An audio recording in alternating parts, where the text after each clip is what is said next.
All right. Hey there. Welcome to Beauty and the Pom podcast. I'm Kiani Mills. And I'm Andy Reid. Two friends who have a very similar set of values, but who have taken very different life paths to end up in similar situations. We are also business owners, parents, property enthusiasts, and bloody short on time. So we bring you this podcast to shine a light on humanising business.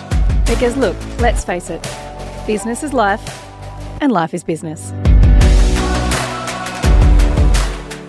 Welcome back to this week's episode of Beauty and the Pom. Andy, how are you, mate? I am sitting at the start line, engine revving for this one. Oh, I'm pretty excited. When we sat down and we pondered over the topics that we would talk about, what they meant to us, and what we think they would mean to you guys, this one was, I've been excited to do this one too. So what we're going to be covering off on today is talking about shortcuts and shortcutting in life, in business, in morals, ethics, values, all of it. But I think a little premise here at the start of this, we may see a different side to Andy. And I think that's why I'm so excited, because he's passionate, but he's very logical. So this topic, Andy, tell us a little bit about your premise, your ideas, your description of shortcutting. Well, look, before I get on my high horse, and it will be a relatively high horse, gang, so apologies in advance. Sorry, not sorry. I get it. I understand. We've all been tempted, right? We've all been tremendously tempted when that little dangly carrot is wafted in front of your nose and it's laced with promises of getting success quicker or getting to your goals quicker or whatever the case may be, right? Whether it's financial, whatever it is. When we consider that, and it's interesting because when we consider that time is the one finite commodity that we all have, and yet we are so good at pissing it down the drain until it comes to such time as wanting to achieve something. And then at that point, we're like, shit, we haven't got enough time. Let's do what we can to avoid spending the necessary time in order to get to where we want to be. It's so tempting, especially when you're just starting out as a business and whatnot. And, you know, you're looking at your bank balance and your bank balance is telling you,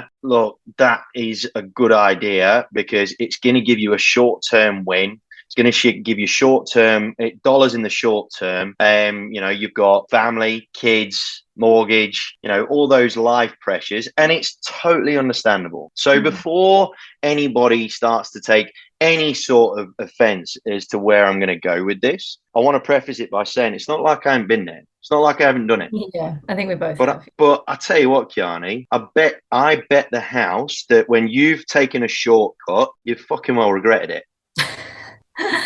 That is a very, very, very straight through the eyes way of saying it. Absolutely. I bet you have. Well, we all have. We all have. Doubt. Give us an example, Kate. Give us an example, right?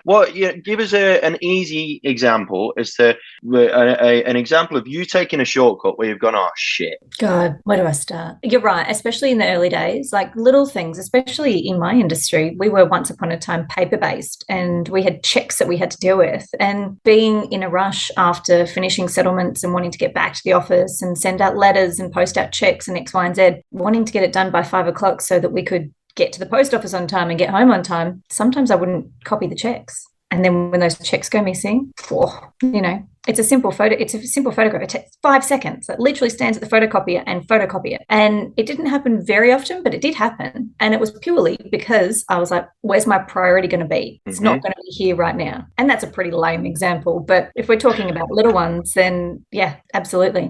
But it's a very simple example to illustrate an incredibly poignant point in the sense that, you know, we all know that short-term dollars very rarely helps you with your long-term legacy. Yeah. And the reason why and you know what, it's not actually those that go for the shortcuts that I have a problem with, right? And I am going to say I do have a problem with it, right? It's not with the people that are on the receiving end of said shortcuts. In my real estate world, every day, and I'm going to try hard not to swear a lot here, right? but I will swear a little bit. Warning. Every single day, I get in my feed dross. I get in my feed promises of the pot of gold at the end of the rainbow, right? And because obviously they're targeting the real estate space, and with me being relatively active in that space on social media, I cop all of these sponsored ads, right? I cop them all. Yeah. And what really fucks me off is the ease at which these people promise the world and prey on the need, the desperation, the desire. You know, they prey on that conscious or subconscious greed, right? And they deliver sweet fa. They deliver absolutely not. They deliver the hot air. Yeah. And it really does frustrate. And you could extrapolate that out to perceived leaders and trainers in our space or any sales space, really, whereby they try and sell this $1 million or $bazillion agent system, or they offer this, guaranteed success and and look, from their point of view, they're trying to make money. Yeah. I'm not begrudging them of that element of it, but it really shits me that they make money through this incredible weakness that especially salespeople tend to have. And that's a really good point that you've made there, because a lot of this marketing, and it is quite, what do they call it? Is it called guerrilla marketing? It's that kind of... Yeah, to a degree. And it is directively created to pinpoint the vulnerable.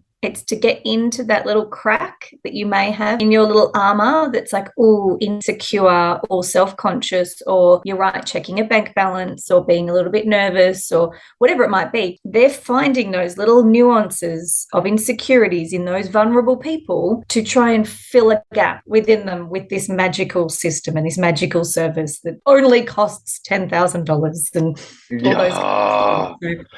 It really just winds me up something chronic, because dealing with, I could give umpteen numbers of examples, right, where I've got an office or a director that's hard up against it, had a couple of years of real struggle, turmoil, all the rest of it, right? And then they say, so I ask them, I said, okay, cool. So what are you doing in terms of your marketing, branding? What are you doing to generate leads?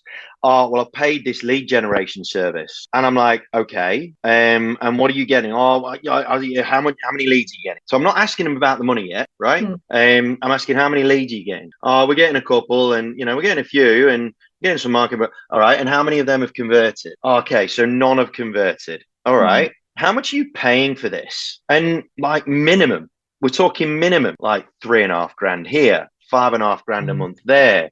$6,000 a month here. There's some services where they try and play the good Samaritan, right?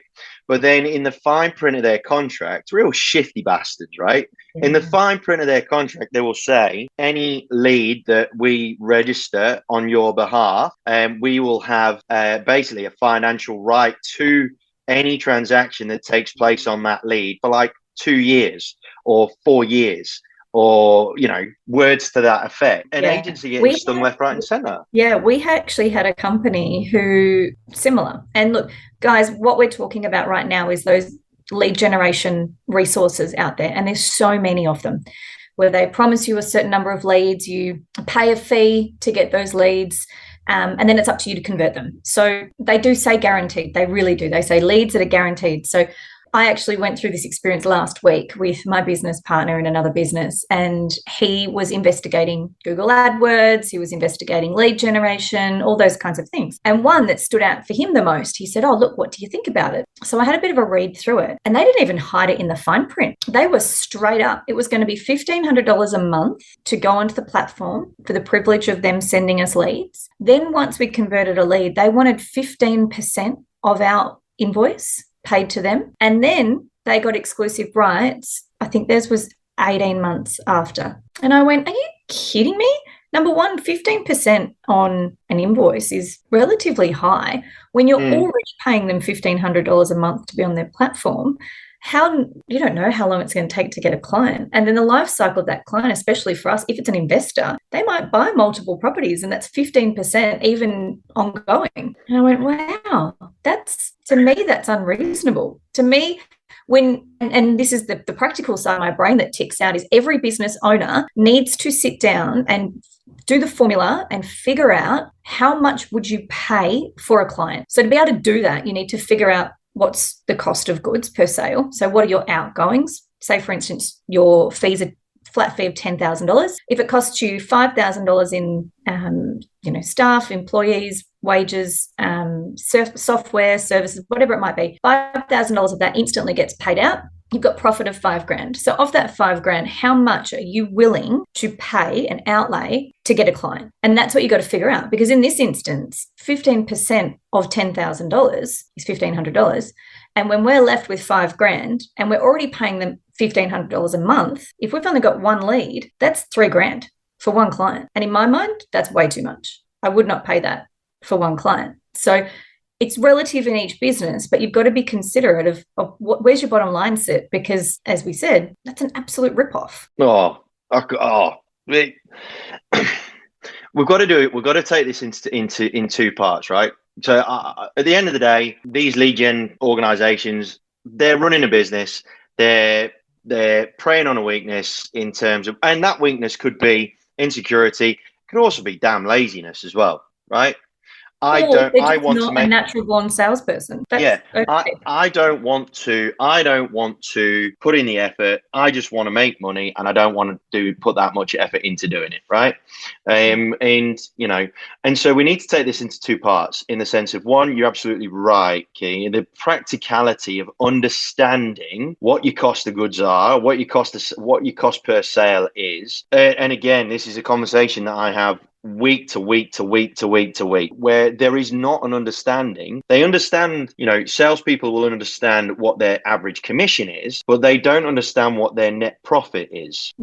They don't understand what their net position is per sale. And again, that's they didn't come into real estate based on the back of a bloody economics degree, right? So it's not their fault necessarily, but I think generally in business land, I think there has to be, and it kind of ties in a little bit with that, mindset of a CEO. Just because you're a sole trader or if anything, this applies more to you than it does to anything else.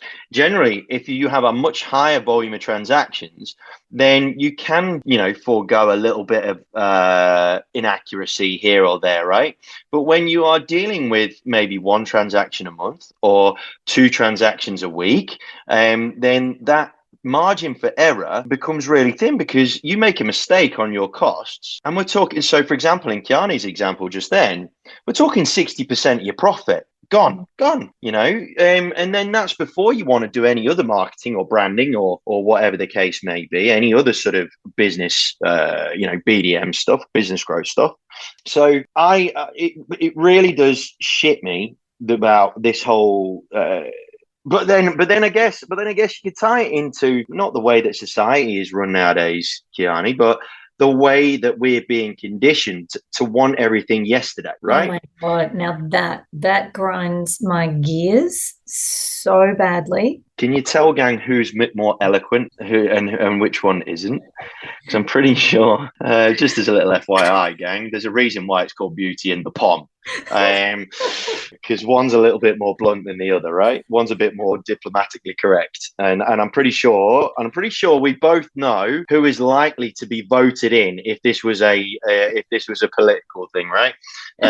Anyway, go on. Sorry, carry on. No, that is fine, but it does. It really, really gets me. And look, we did the best that we could during COVID, and we really did survive as much as we could. I do think, though, that this inability to wait and this newfound impatience that the world has does fall off the back of us all being locked inside our homes for 2 years and not having anything to do except play on our phones. And we were constantly waiting and waiting. The expectations, and we're seeing it from a client perspective as well, the expectations are instantaneous. Like if you don't reply within an hour, that's not good enough. Whereas before, like 24 hours was reasonable. When you're talking law firms, a week is reasonable unless obviously it's something urgent. But these days, even just for a basic, hey, can you give me an update? Instant. Everyone wants everything now. There is absolutely, it's almost like we've lost the ability to be able to think and go, hey, hold on a second. I'm not their only client. I'm one of maybe 50 or 100 that they're dealing with right now, or 10 or whatever it might be. Maybe they've got something a little bit more important going on than giving me an update that isn't urgent and isn't needing a response right now. We've almost lost the ability, and we're just exactly, it's instant gratification, instant satisfaction. We get it from our bloody social media, and we get it because we've got our phones in our hands 24/7. It's 100%. It is. And again, and I'll be saying this on numerous episodes, I'm not going to blame social media, right? I feel like we have said that a fair bit so far. Yeah, it's not social media's fault. It's the underbelly of society that takes advantage of the weakness within humanity, right? It takes advantage of the weakness within those that don't have anything or don't have as much, and they just want a little bit more in their lives, right? And you know, you see these get rich quick schemes and whatnot that are on your Instagram with a picture of a guy sat on a borrowed Lamborghini with some $1 bills just floating around and all that sort of jazz, some expensive suit that doesn't quite fit as nice. And oh yeah, shit, I did forget to put socks on. Apparently it's trendy. The socks, they had to come out somewhere, didn't they? Oh, fucking no socks. What is that about? Seriously. Anyway, and you can be forgiven, right? If you're at a point of desperation, if your mental health is really struggling, or if you've been if you've taken an absolute battering in your business, of course, if you can get yourself any sort of advantage, it's going to be more appealing nowadays, right? It really is. You know, but I just hope that some people that are listening to this podcast will take heed of our warning, because it really is a hiding to nothing. It's a road to nowhere, because the problem is you do, and I've seen this happen, unfortunately, in that if you become dependent, or if you allow your business to become dependent on being fed by these lead generation systems, then you will forever be a slave to them. There will be nothing stopping that lead gen system from cranking their prices up 10%, 15%, 20%. And I'm already seeing some of the bigger lead generation programs and services that have been in real estate for, you know, decade, 15 years, or whatever the case may be. There are now some of them that are charging, don't fall off your seat, Key, 50% What? of the commission. No. 50%. Wow. For a conversion, for a lead to be converted, and they won't do anything other than give you the lead. You still then have to convert it, and they're going to take 50% for the privilege. And I was getting upset about 15. Could you imagine what would have happened if that poor kid sent me an email with 50%? Exactly. Wow. Exactly. And the problem is, because some real estate businesses, or, you know, some sales businesses, some service businesses have become so dependent on it. Yeah. What choice have they got? And Because they're so demand. Because they're so because they're so out of touch with generating that organic traffic that does take longer. It is that exponential curve where it takes longer for that gradient of growth to grow, but then it rockets, right? The longer that you leave that natural organic growth, the longer that you don't start walking down that path, the much harder it's going to be for it to have the growth that you want it to have. And I see it. It's just, and it really does. It really does. And you know what? Right. I've been thinking about where it all stems from. And for some people, it stems from the fact that they're just inherently lazy pricks and they don't want to do any work and they want to get paid the world for it. Right. And you could talk about the whole generational thing of baby boomers paying for their kids because they've worked their asses off and yada, yada, yada. But I'm sure that will be a whole nother 5 episodes. Right.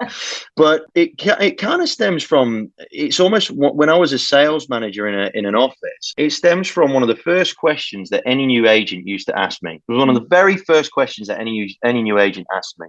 And it was, Andy, what's the best way to get leads? Yeah. Yeah. It was, and because what I used to do with all of the new salespeople, I'd take them on a drive around their farm area, right? I'd take them on a drive and take them around places, help them to get to know the area and all the rest of it. And then that would it'd just be an excuse for me to have them in a car so I can really dig into who they are and whatnot, right? Yeah. It's like a very subconscious Spanish Inquisition. They'd ask me as we're on the way, so what's the best way to get leads? What's the best way to get vendors? And my answer would always be, you know what, man? Do you honestly think I'd be sat here talking to you if I knew the magic pill?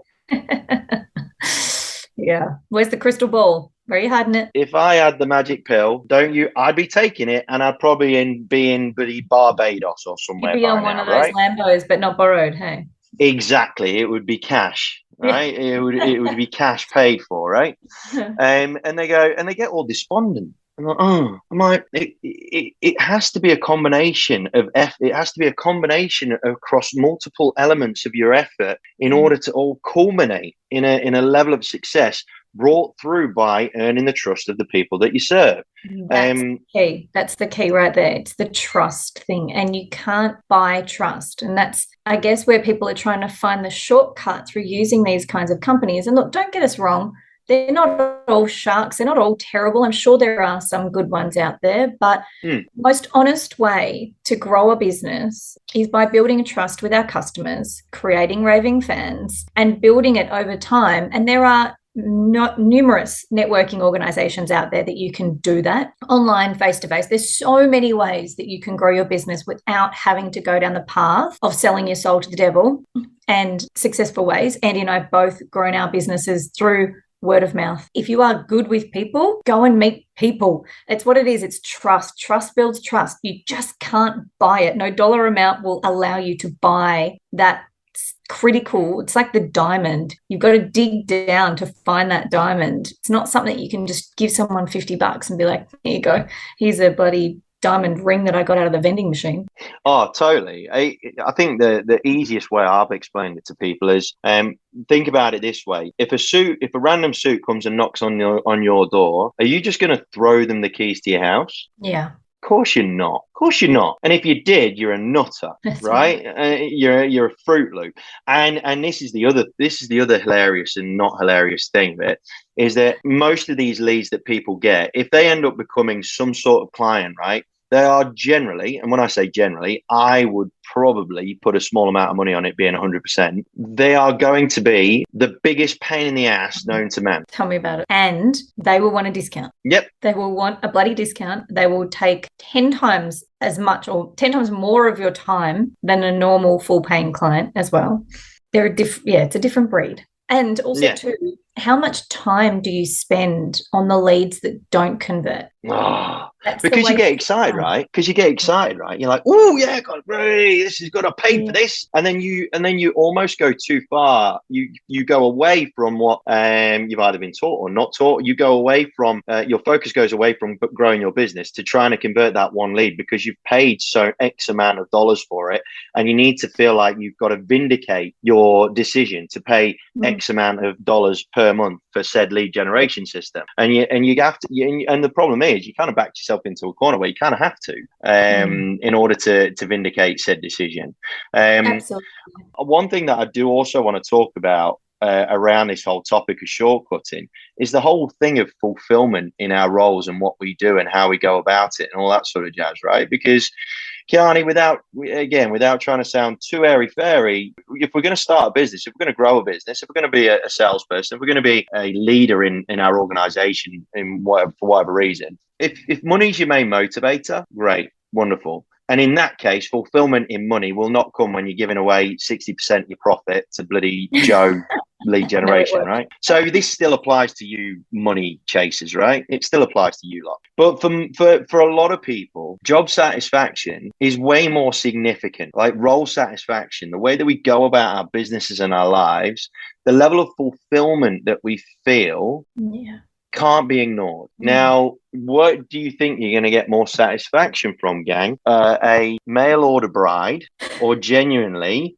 creating a connection with someone that lasts a lifetime. Interesting Which choice. one's gonna? I know I really don't know why I came up with that one. Same with If I it. dig down that hole too far, I got to be careful by the word hole. But you know what I mean. You can either go for the wham bam thank you ma'am, and you know that it's going to give you that immediate rush of endorphins. It's going to give you that immediate dopamine hit and Short-term whatnot. satisfaction. Is it going to give you sustained happiness? Yeah. You know it's not. It's kind of like the motivational video, right? They serve a purpose for 5 minutes. Yeah. But ultimately, within your business gang, you know for a fact that your business will not last if it is forever dependent on external motivation, external stimulation. It's just not going to happen. It's just not going to happen. Because what happens when those leads don't turn up and you have zero drive within your business to be self-sustaining? And that's the up and down of it. And that's the real That's when serious bit of it. that's when businesses close. And I don't know about you, but I'm assuming that people listening to us right now are not here to close their businesses. They're here to keep them going. It's just 100%. and also too, I'll acknowledge that sometimes we don't know what we don't know. So No. if you've inherited a business, a family business, or if you have had a mentor and their advice has been to follow this tactic, or that has been the way the business has run tactic, that is fine. But know that you have the choice to change, and know that in order to create longevity, most of us here, and I'm sure you're the same as me, Andy, I'm here to create a legacy. I want my company to be around forever. I would hope one day maybe my children might work in my company, things like that. We want something that's going to last the test of time. We don't want the short-term satisfaction. While yes, it may get us a result, it's going to get us a minuscule result as opposed to putting in the hard yards, putting our shoes on, getting out the door and genuinely meeting people. And thank God we live in a world of Zoom now. So it is a hell of a lot easier to meet people than it used to be, but there are ways to do it. So you've just got to not, as Andy said, don't be a slave to the game and step aside. There's many more ways to do it.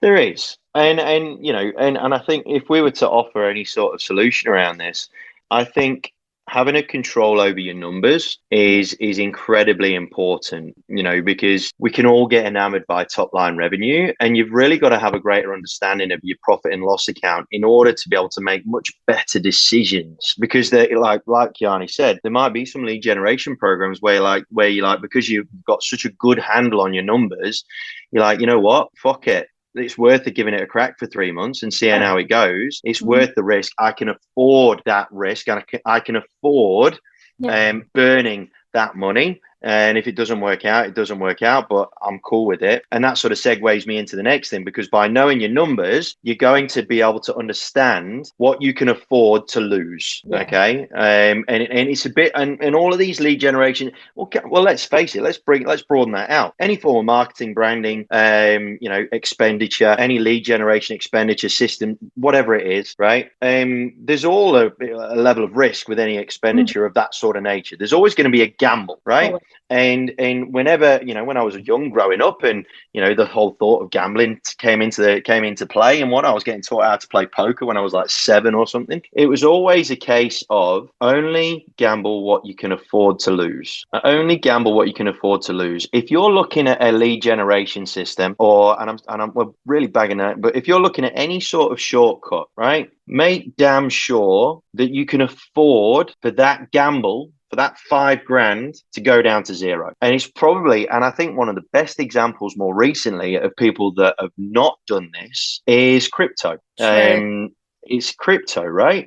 Because the amount of times that people got told on social media or on Instagram, or saw a tile of someone that had just made $900,000 on a $30 investment on crypto and blah blah blah blah blah, and they've gone, yep, I want me some of that bad boy, and they've gone and pumped so much money onto a crypto platform, and because it's not real money, it's the digital, it kind of is almost like the gamification of money, right? There's so many people that have lost so much money because they've not educated themselves around it, which was going to be my third point, and I'll come back to that. But they've not understood what they can afford to lose. Yeah, and that's a big one. really is important. And then, yeah, like I said, my third point is if you are going to try and do a lead gen system, or a social media lead gen system, or whatever the case may be, don't let your ignorance get in the way of making the right decision. All right.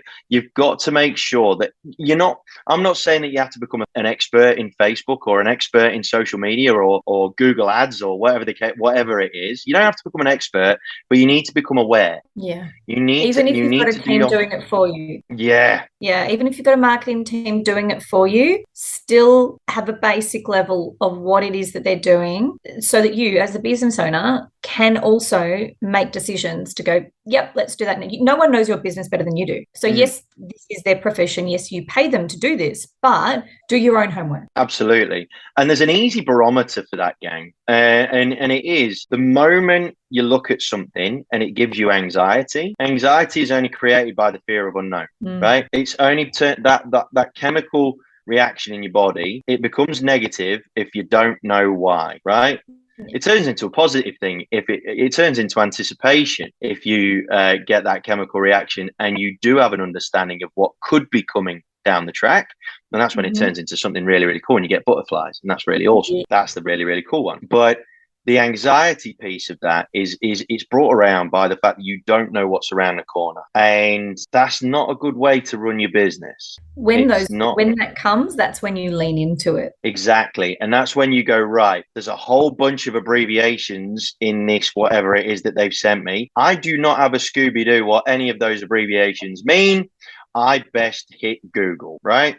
And that's how simple it can be. That's generally how my anxiety dissipates. When I don't know something, it'll be because I don't understand a word, all right, or I don't understand a particular abbreviation. And this minute that I go Google and I read it, and I'm like, oh yeah, cool, because none of it's rocket science, right? It's all relatively straightforward. It's just that it's made to sound complicated by the people that want to make money from you. Correct. Very correct. I think they're really good points. So education, gang, know what you can afford to lose on these things because, more often than not, you will lose. All right. And know your damn numbers. Yeah. Just on that too. Sometimes if you don't lose a monetary amount, losing your time can be just as costly. And there's an exercise that I've done, which is valuing my time. I know how much my time costs me per hour. Therefore, I know how much and where I should be putting my time so that when things do come across my desk, like crappy leads that don't go anywhere, I can assess the platform and go, hey, I've had 10 leads, I've spent 30 minutes per lead. That's 5 hours of my time. This is how much my time costs me. It's not worth my while. So while yes, knowing your numbers is super important, put a dollar amount on your time or the staff member's time or whoever's dealing with these leads so that, because it's not just winning the client, it's the time that's spent in the lead up and all of the ones that don't get across the line that needs to be considered as to whether it's a good financial decision and somewhere your money should be going. Or those 5 hours be put into networking meetings or events or charities or wherever your ideal target market is. Time costs money just as much as money costs money. 1,000,000%. I couldn't agree more. I could not agree any more. And to that point, gang, and I want to talk about how you can feel confident that your time is being well spent, right? Because if you're going to go down, because I can hear some of you saying, yeah, but Andy, how long do I give the organic route, right? How long do I give it before I'm flogging a dead horse, right? And again, you hear it. I get asked the question a lot of times, and generally, temptation to take a shortcut comes when you slowly start losing your patience with the path that's been well trodden, right? And so, to that point, when it comes to making sure that you are utilizing your time effectively, one again comes back to education. Go and find people that are down the path, that have got that organic growth now, that are really killing it, and just ask them.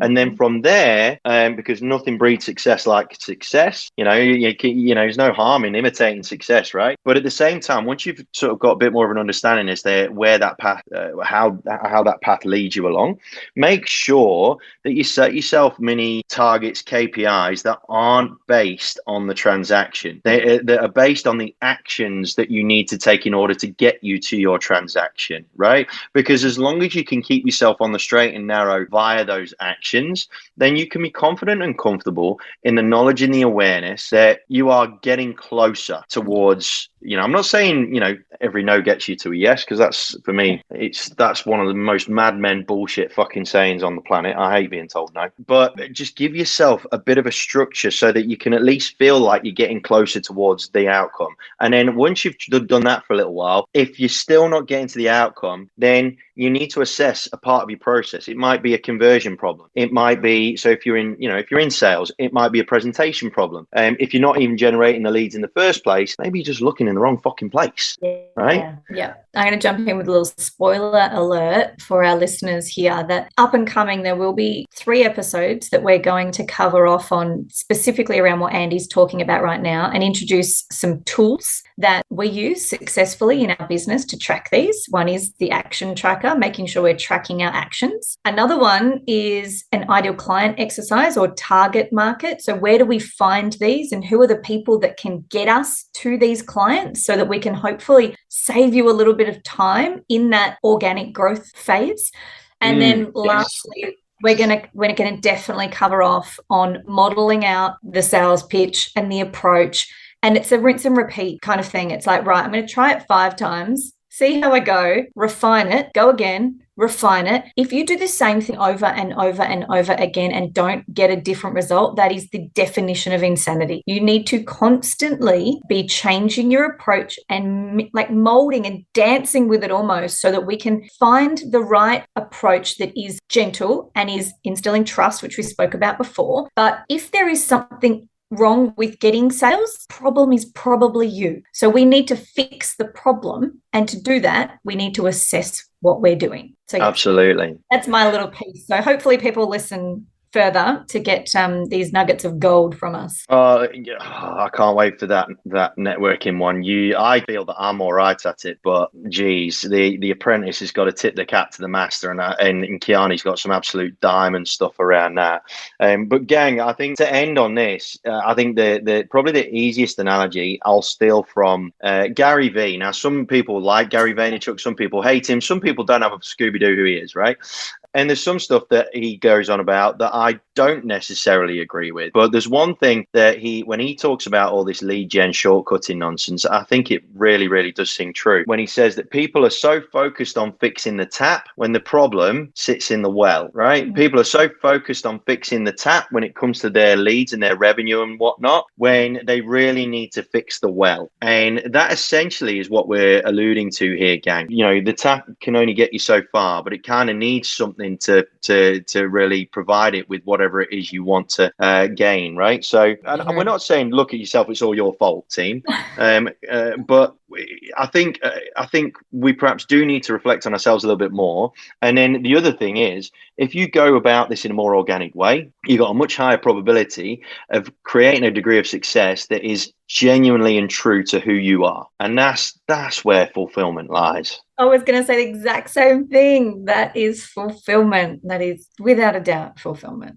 Big time. Gang, I hope you got some value out of this. I managed to stay off my high horse to a degree. I managed to not get so worked up. I'm a little bit disappointed. I was kind of waiting to see how far this went, but we'll have to find another topic. Maybe you guys could send us in a topic to get Andy really riled up. I'd like to see that. I think it's because I think I'm still I think I'm still dating our audience, right? I think we're not, I don't think that I've earned their trust enough for me to go absolutely off on one and not have a bunch of them say, Andy, you're a dick. Well, some of them probably still do that anyway, but I'm hoping that I'll earn their trust so that every so often you can just press go and watch me just just poke the bear and watch him go, and he will go eventually. Well, maybe we haven't had enough feedback, so feedback is what we love. We really do ask you, send us feedback, DM us, send us topics, send us questions. If there's anything in these episodes as well that you want to know a little bit more about, we would love to hear from you. Like, we're not those people that are too busy to reply. We run our own social media messages and things like that. So hit us up, have a chat, have a coffee, Zoom, whatever works. But we really appreciate you guys listening. Thank you for sitting with us through this episode. It wasn't anywhere near as fiery enough, but we'll get there. We will get there slowly. Thanks, team. Take care. Thank you so much for joining us. We are very grateful for your time, and we really hope that we've provided some value. Follow us on Instagram if you've liked what you've heard, and if you have anything that you want us to talk about, things that might have been bugging you but you've not quite had the bottle to really bring it out into the open, send us a DM and we'll happily bring it to the table.